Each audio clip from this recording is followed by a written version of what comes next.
Lorsqu'Ethan Maddox s'est agenouillé, j'ai pensé que j'allais enfin vivre un moment qui m'appartiendrait. Cela s'est passé par un dimanche après-midi tranquille dans la forêt de Pisca, où les arbres se dressent comme une cathédrale. Pas de foule, pas de photographe caché, juste nous et le genre de silence qui renferme quelque chose de sacré. Ethan, mon compagnon depuis 7 ans, m'a tendu une bague toute simple. Pas de diamant, juste une bague vintage que j'avais admirée dans un petit magasin d'antiquités. J'ai dit oui sans hésiter. Je n'ai pas pleuré, je me suis juste senti tranquille. Comme si tout dans ma vie était enfin arrivé à sa place. Le lendemain, j'ai appelé ma mère Lynette Hale. Elle habite à 1 heure de route et à Statesville, elle est retraitée de l'enseignement et s'occupe surtout des réunions du club de jardinage et de ma jeune demi-sœur Harper. Je pensais qu'elle serait ravie, voire qu'elle pleurerait. Au lieu de cela, après les premières politesses, elle m'a dit. L'as-tu déjà dit à Harper? Tu sais à quel point elle est fragile ces derniers temps. C'est tout. Pas de félicitations. Elle ne m'a pas tout dit. Juste un doux soupir et un nom qui n'était pas le mien. Harper Hale a 25 ans, c'est la fille de ma mère, avec son deuxième mari. C'est une influenceuse lifestyle, ou du moins elle l'était. Après une rupture très publique avec son mari sur Instagram l'été dernier, elle a disparu des médias sociaux pendant des semaines. Et la dernière fois que nous avons parlé, elle avait posté une vidéo larmoyante sur la trahison et la guérison en privé. Alors, oui, je suppose que dans l'esprit de ma mère, mes fiançailles sont arrivées à un moment inopportun. Pour Harper. J'ai fait une pause, attendant que ma mère en dise plus. Elle ne l'a pas fait. Je me souviens d'avoir fixé le téléphone, me demandant ce qui était le plus grave. Qu'elle considère ma joie comme une menace ou qu'elle n'ait vraiment pas remarqué que je souffrais. Je l'ai balayée du revers de la main. Je me suis dit qu'elle avait peut-être été prise au dépourvu. Peut-être qu'elle reviendrait à elle. Peut-être qu'elle se souviendrait que c'était ma vie, mon moment, et pas celui d'Harper. Mais au fond de moi, je le savais déjà. Cet appel n'était pas seulement une déception, c'était un avertissement. Pendant les semaines qui ont suivi, j'ai essayé d'oublier cet appel. Je me suis laissé aller à croire qu'il s'agissait simplement d'un moment gênant, d'une réponse malencontreuse. Je me suis convaincu que ma mère essayait simplement de protéger Harper, mais qu'elle finirait par fêter l'événement avec moi. Ethan et moi avons commencé à planifier. Nous avons réservé un mariage en février dans un petit lodge à Boone, en Caroline du Nord, dans un endroit paisible niché dans les montagnes. Entouré d'amis qui n'avaient pas besoin d'être convaincus que je comptais. Nous avons choisi le bordeaux et l'ivoire comme couleur. Des fleurs simples, de la bonne nourriture, une liste d'invités de 70 personnes, intime, intentionnelle. Puis Harper a annoncé ses fiançailles. C'était exactement 5 semaines après les miennes. Son post est devenu viral, elle sur un toit tenant la main d'un homme que je n'avais jamais vu avant. La légende. When you know, quand vous savez que vous savez. Le mois de janvier n'arrive jamais assez vite. Elle s'appelait Drew et était apparemment un DJ basé à Charlotte. Ils s'étaient rencontrés lors d'une soirée de lancement 2 mois auparavant. Je n'ai rien dit. Je n'ai rien dit lorsqu'elle a réservé un lieu de réception dans un domaine viticole moderne et rustique situé à moins de 15 miles d'une autre. Je n'ai rien dit quand j'ai découvert qu'elle avait engagé le même fleuriste que celui avec lequel je travaillais depuis des semaines. Je n'ai rien dit lorsqu'elle a posté la photo d'une robe étonnamment similaire à celle que j'avais déjà choisie, jusqu'à la dentelle dans le dos des manches. Les gens ont commencé à m'envoyer des messages. Attendez, n'avez-vous pas déjà choisi ce style de robe? Ce n'est pas ton lieu de réception? J'ai souri. J'ai dit que ce n'était qu'une coïncidence. Je lui ai accordé le bénéfice du doute, comme je l'avais toujours fait. Mais à l'intérieur, quelque chose s'est tordu, pas de la jalousie, pas même de la colère. C'était cette douleur familière, celle que vous ressentez lorsque votre place dans la famille n'est pas seulement négligée, mais activement écrasée. Harper a toujours eu le sens du drame. Enfant, elle a dit à son professeur que je l'avais frappée parce qu'elle n'aimait pas la note que j'avais reçue. À 16 ans, elle a accidenté la voiture de notre voisin et m'a laissé porter le chapeau jusqu'à ce que mon beau-père la surprenne à mentir. J'ai quand même tenu ma langue. Elle s'est mariée en janvier au cours d'une cérémonie somptueuse et ultra filtrée, diffusée en direct sur ses réseaux sociaux. Je l'ai regardée pendant 15 minutes, puis j'ai fermé l'écran. 6 semaines plus tard, ils se sont séparés. 2 semaines plus tard, elle a demandé le divorce. Drew l'avait trompée avec sa meilleure amie. Rien de moins. C'était une humiliation publique désordonnée. Je n'ai pas jubilé. Je n'ai pas dit un mot.je lui ai envoyé un texto une fois. Juste, je suis désolée que tu souffres. Si tu as besoin de quelque chose, je suis là. Elle n'a jamais répondu. Elle n'avait pas besoin de réconfort. Elle avait besoin d'un méchant. Et j'ai toujours joué ce rôle trop facilement. Début novembre, Ethan et moi avions presque tout finalisé pour le mariage. Le lieu était réservé. Les acomptes étaient payés. Nous avions envoyé les invitations, chacune scellée à la main avec les noms écrits dans la même écriture cursive que j'avais pratiquée depuis le collège. Je me souviens m'être sentie, enfin en paix. Comme si, malgré la tension, le drame s'était apaisé. Cela a duré 48 heures. J'ai reçu l'appel un jeudi matin. C'était ma mère et c'était déjà étrange. Elle appelait rarement. Au mieux, elle envoyait des SMS une fois par mois. Mais cette fois-ci, elle a appelé directement. Bonjour. Ma chérie. Elle a commencé, avec un ton exagérément doux, comme quelqu'un qui s'apprête à vous annoncer une mauvaise nouvelle. J'étais en train de plier du linge quand elle m'a demandé, « Alors, tu vas vraiment te marier ?» J'ai hésité. Bien sûr, tout est prêt. Il y a eu une longue pause. Puis ce soupir. J'ai appris à le reconnaître. C'est le son d'une frontière sur le point d'être franchie. Eh bien, dit-elle lentement, j'ai réfléchi à Harper, et je pense vraiment que tu devrais reconsidérer ta décision. J'ai cligné des yeux. Reconsidérer quoi? Elle a pris une inspiration. Tout. Le timing. La taille de l'événement. Peut-être faire quelque chose de plus petit. Une cérémonie à l'église, uniquement pour la famille proche. Que ce soit discret. Elle est encore en deuil, Juliana. Tu le sais. En deuil?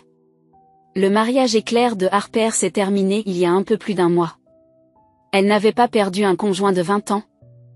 Elle s'était brûlée dans une relation dans laquelle elle s'était précipitée en dépit de tous les signes avant-coureurs. Mais apparemment, ma mère la voyait maintenant comme une veuve. Maman, dis-je prudemment, nous préparons cela depuis près d'un an. Il ne s'agit pas de Harper. Elle souffre, a-t-elle insisté. Elle a pleuré toute la nuit quand elle a vu votre invitation.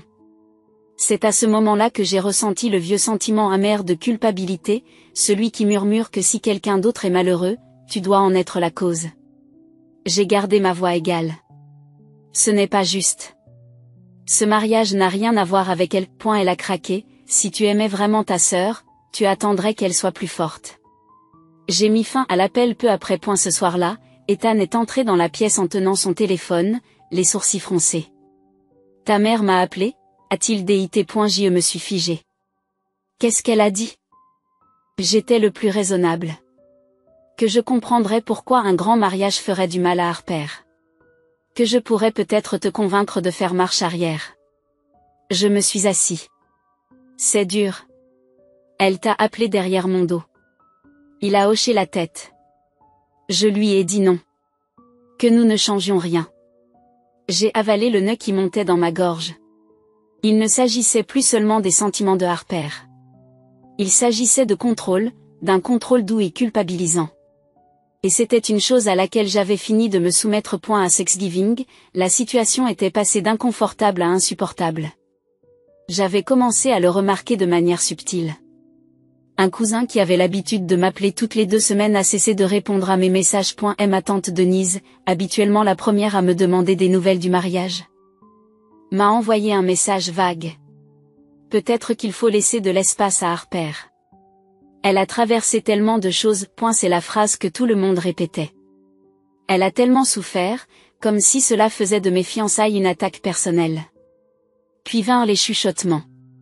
Ma cousine Megan blessée me tenait discrètement informée. Harper a appelé des gens, m'a-t-elle dit à voix basse au téléphone. Elle dit que tu as choisi la date de ton mariage juste pour remuer le couteau dans la plaie. Que tu essaies toujours de la surpasser. J'avais l'impression d'avoir reçu un coup de poing. Je n'avais pas parlé à Harper depuis des semaines.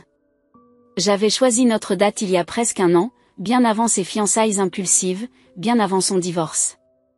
Mais la logique ne semblait plus avoir d'importance. La perception était tout, et Harper me dépeignait comme le méchant. Quand je l'ai dit à Ethan, il n'a pas été surpris. Elle a besoin d'un coupable? A-t-il dit. Et tu as toujours été la cible la plus facile. Cette année-là, le dîner de Thanksgiving avait lieu chez ma tante Tessa.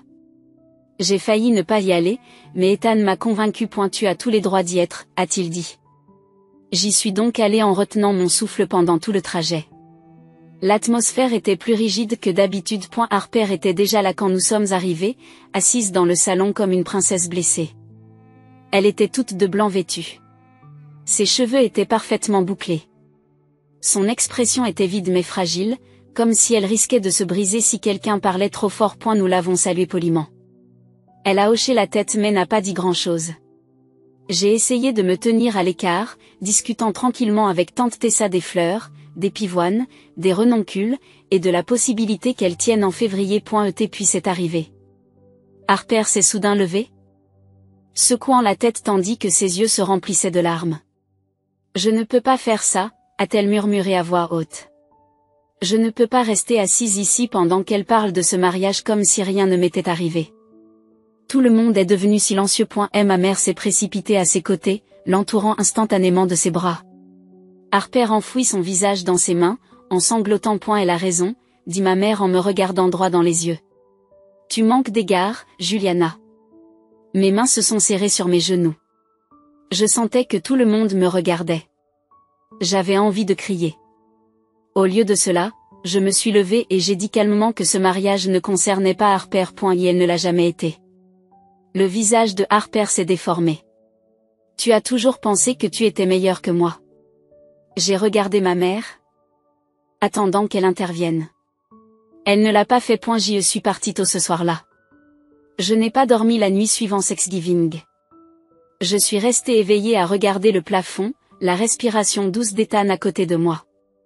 Mon corps était immobile, mais mon esprit ne cessait de bouger. Chaque mot que Harper avait prononcé, chaque regard que j'avais reçu autour de cette table, et pire que tout, le silence de ma mère. Tout cela était encore plus fort dans l'obscurité. Au matin, j'avais pris ma décision. Je me suis assise à la table de la cuisine, j'ai ouvert mon ordinateur portable et j'ai rédigé l'email. Je n'étais pas en colère, je n'en voyais pas l'intérêt. La colère ne ferait que leur donner quelque chose à utiliser contre moi. Non, je l'ai écrit de la même manière que je rédige un projet à noter au travail, calmement, clairement, avec de la documentation. Je l'ai adressé à ma mère et à Harper. Sujet concernant le mariage. Maman, Harper. Au cours des derniers mois, j'ai fait de mon mieux pour rester respectueuse, même si les limites ont été franchies. J'ai ignoré les commentaires passifs-agressifs, toléré les interprétations erronées et essayé de faire preuve de grâce. Mais les actions récentes, y compris la confrontation publique à Thanksgiving et les tentatives répétées de me culpabiliser pour que j'annule mon mariage, ont clairement montré que votre présence à l'événement ne serait ni un soutien ni une source de paix. Pour mon bien-être et ma tranquillité d'esprit, j'annule officiellement vos invitations.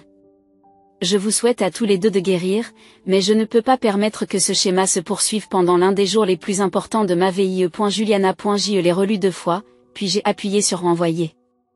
Mes mains ont tremblé pendant quelques secondes. Mais sous le tremblement, quelque chose d'autre s'élevait, le soulagement. A eu déjeuné, ma mère m'a répondu.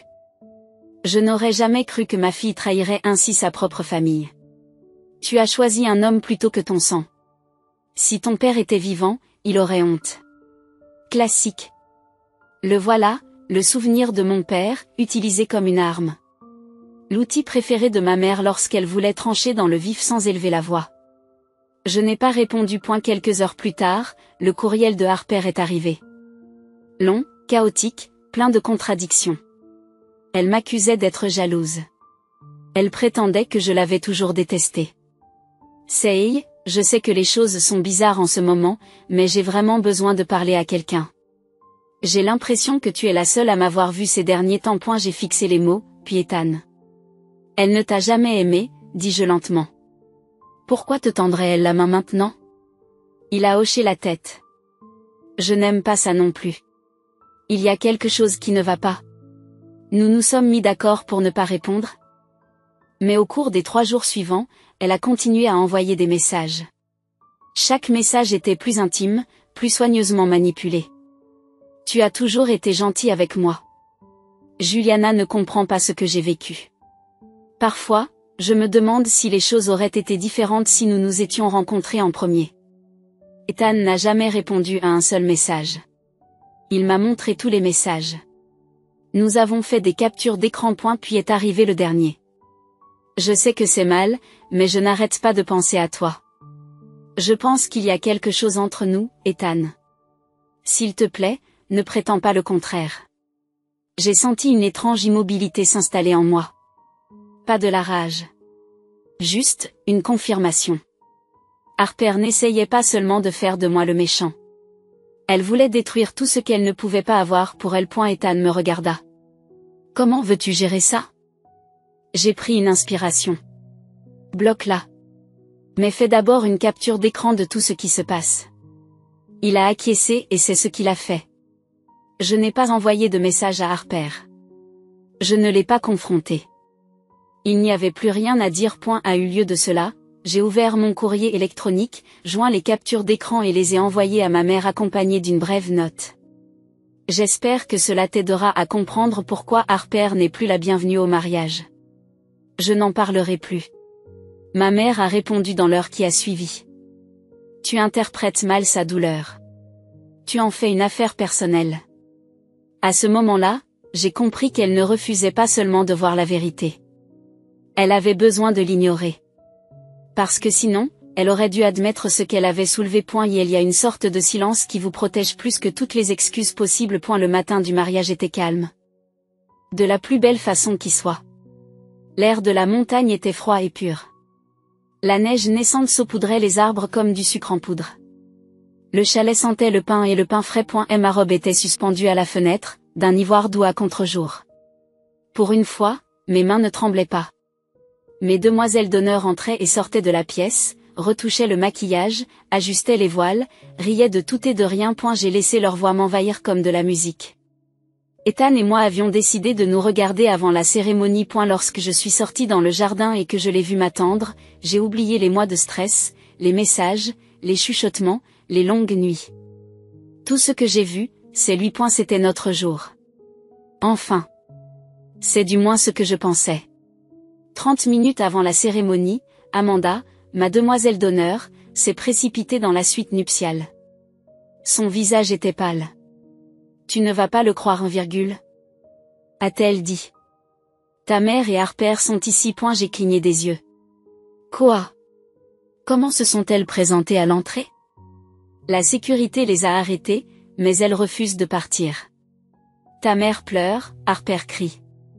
Je me suis assise très lentement. Qu'est-ce qu'ils disent? Amanda hésite. Ta mère dit au personnel qu'elle veut juste voir sa fille se marier.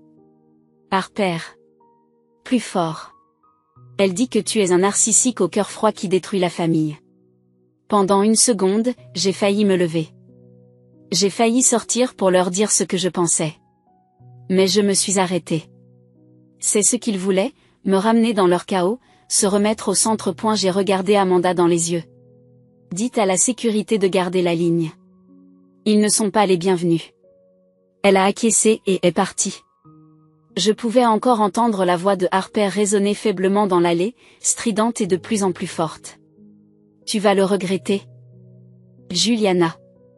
Tu regretteras d'avoir exclu ta propre famille. Mais je n'ai pas bougé. La cérémonie a commencé à l'heure.